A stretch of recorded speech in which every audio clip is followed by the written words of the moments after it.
Patay sa isang fatal shooting incident sa harap ng Posadas Village Barangay Sukat sa Muntinlupa City ang isang 29 anyos na babaeng biktima.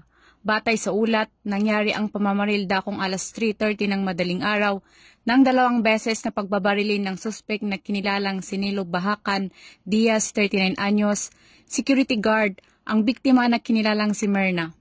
Ang insidente ay nasaksihan ng isa pang security guard na naka-duty sa main gate ng Posadas Village na agad iniulat ang insidente sa kalapit na istasyon. Agad namang rumisponde at nagsagawa ng follow-up operation ang mga tauhan ng Sukat Substation 4 na nagresulta sa pagkakaaresto sa suspect. Na-recover sa pinangyarihan ng krimen ng isang caliber 38 revolver na may SN 74369, 3 bala, 2 basyo ng bala at isang low-carry holster. Kasalukuyang nasa kustodiya ng Muntinlupa City Police Station ang suspect na nahaharap sa kasong murder. Mula dito sa Metro Manila, ako po ang inyong PNN correspondent, Patrolwoman Verna Gundran, alagad ng batas, tagataguyod ng Balitang Pulis.